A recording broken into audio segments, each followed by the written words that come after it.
next article. Department of Homeland Security purchased another 750 rounds of ammo. And basically what they purchased was the rounds of ammo were 50 caliber bullets.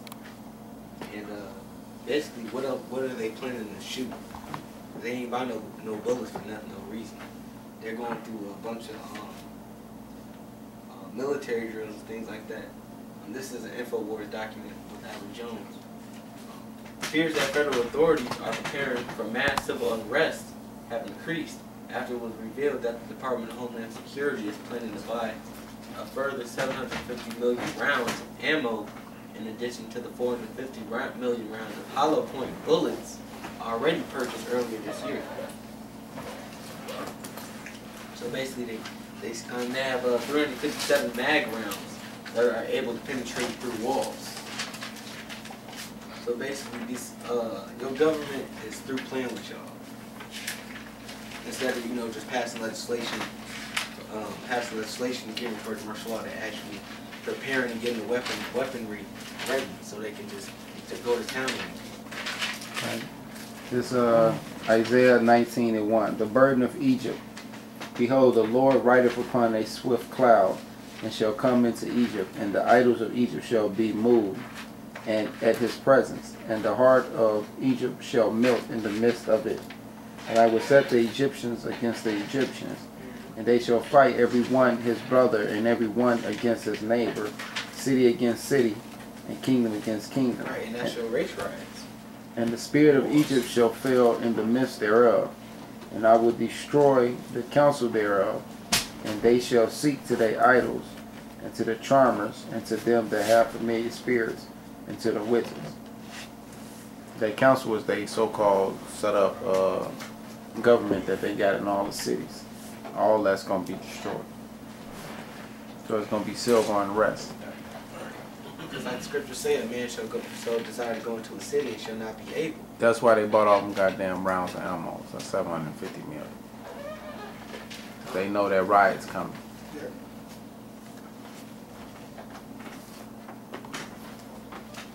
Now, this next one is the article on the National Defense Resource Preparedness Act. Which,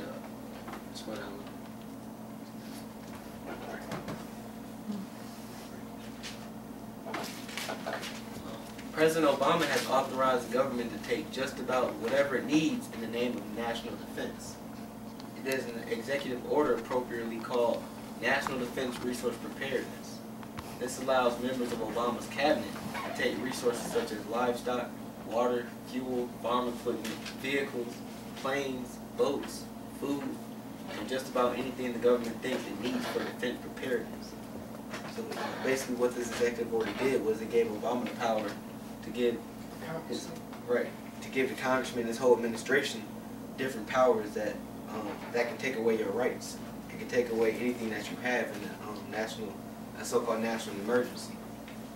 And also in this article, in the National Defense Authorization Bill, Obama can declare martial law in peacetime. So he doesn't need to stage a so-called national emergency anymore. He can declare martial law whenever he wants to.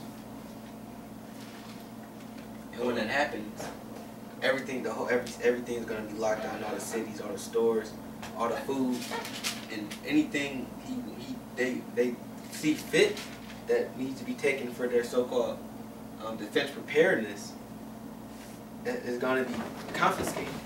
So any of you people that own small businesses or big grocery stores, anything like that, the government can just come through your town and ransack you and take whatever it needs and leave you with nothing. And kill you in the process.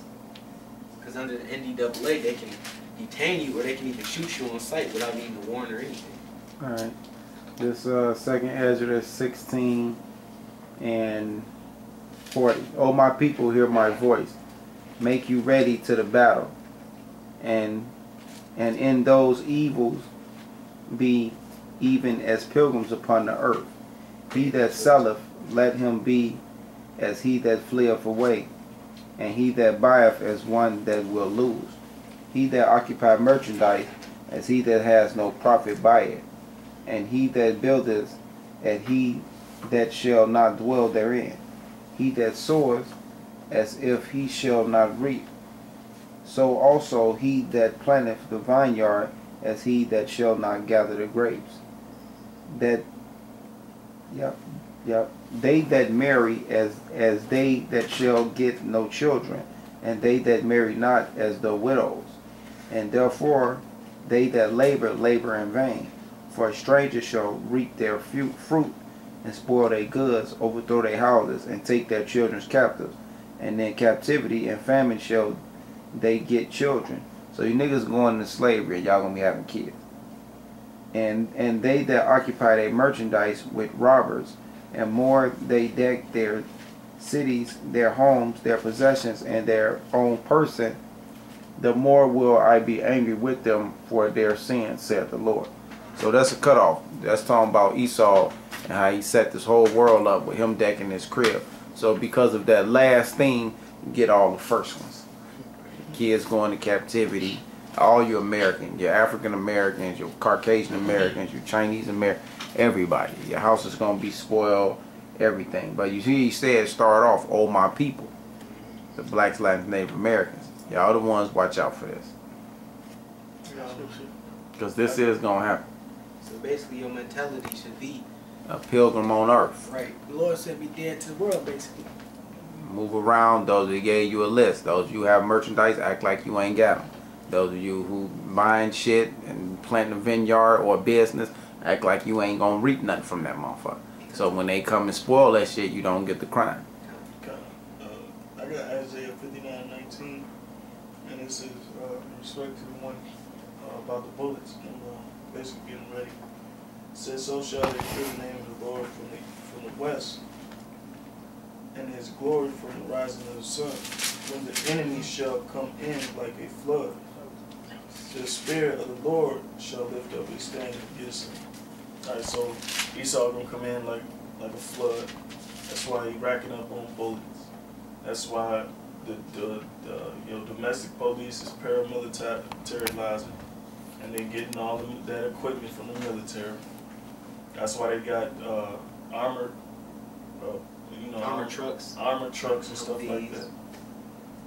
So basically, white men finna come in like a flood on you, Jakes. Okay. But it ain't gonna do nothing to us. We ain't gonna That's why he said, those y'all. That's why he said the Lord gonna lift up a standard. What's gonna be that standard? Brothers getting spiritual powers. Brothers getting help from the Almighty Lord. I got two. Yeah, I got two. Go ahead, if you go. 2 Ezra 2:27. Be not weary for when the day You of gotta trouble. slow down. Be not weary for when the day of trouble and heaviness cometh. Others shall weep and be sorrowful. Right. That's for the brothers, for the 1/3 elect, for the brothers, the ones who doing this true. We can't be weary because everybody else gonna be in calamity. So what we gotta do is basically just keep our faith and don't crack. Right. Now your family showing and pulling on you, right along with all those chip being pushed, all of that. It says, but thou shalt be merry and have abundance. Mm-hmm. This is This is gonna go with the beginning topic. This is Jeremiah 18:22. Let a cry be heard from their houses, when thou shalt bring a troop suddenly. Right, and that troop is that military upon them.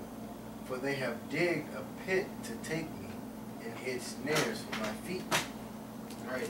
That's the hole that's digging the snares for your feet. These legislation, because these legislation is actually going to allow these troops, this government, to come down on you with so much force that it's gonna have to be planned. Coming in like a flood, like the previous year. Yeah. And just going back to the scripture that you read earlier. This is 1 Peter 1:7. The trial of your faith, being much more precious than of gold that perisheth, though it be tried with fire, might be found unto praise and honor and glory at the appearing of Yahushua, whom having not been seen, ye love, and whom though now ye see him not, ye believe. Ye rejoice with joy unspeakable and full of glory, receiving the end of your faith, even the salvation of your souls. Right, that faith in that crowd is going to be your family members. It's going to be everything that's going around you. Whether it's your kids, whether it's your grandmother, your mother, your father. They'll move in with you. Right. They see you established. They'll be wanting some aid. All that. You don't want to leave a certain person behind, or when it comes out to have a battle where you got to run and flee, and you see a family member who ain't got nothing, who want to tag along, but you know that that's going to be a problem. A snare. A snare, right, a burden. Because these niggas